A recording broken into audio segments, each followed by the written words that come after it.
অসুস্থ না, আল্লাহ আমি পঙ্গু না, অনেকে পঙ্গু। আল্লাহ আমাকে আপনি কত কিছু দিয়েছেন যেটা অনেককে দেন নাই। আমার চোখ দুটো ভালো, আমার অনেক নেয়ামত আমি আপনার ভোগ করছি। আল্লাহ আমি আপনার নেয়ামতের শুকরিয়া আদায় করছি, স্বীকৃতি দিচ্ছি, কৃতজ্ঞতা আদায় করছি। হে আল্লাহ, আপনার রাসূলের প্রতি আপনি রহমত নাজিল করেন। আপনি যদি লম্বা চড়া বিস্তারিত না বলতে পারেন, আপনি সূরা ফাতিহাটা পড়েন, আলহামদুলিল্লাহ রাব্বিল, আল্লাহর প্রশংসা সেখানে হয়ে গেছে, আলহামদুলিল্লাহ রাব্বিল আলামিন পড়েন, দুরূদ শরীফ পড়েন, বাস। এরপরে আপনি এবার বলেন, আল্লাহ আপনি আমাকে মাফ করে দেন। আল্লাহ আমার বাবা চলে গেছেন, তাকে মাফ করে দেন।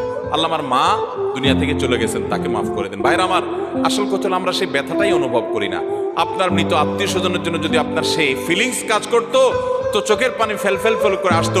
আপনি যদি আল্লাহর কাছে কোনো কিছু মায়ের পেঁচ দিয়া, অর্থাৎ সুন্দর করে সাজায়া গোছায়া বলতে নাও পারেন, আপনি নিশ্চিত থাকেন শুধু চোখের পানিটা যদি আপনি ফেলেন, চোখের পানিও আসে না, শুধু কান্নার ভান করে আপনি যদি আল্লাহর দিকে হাত তুলে আপনি যদি সময় কাটান,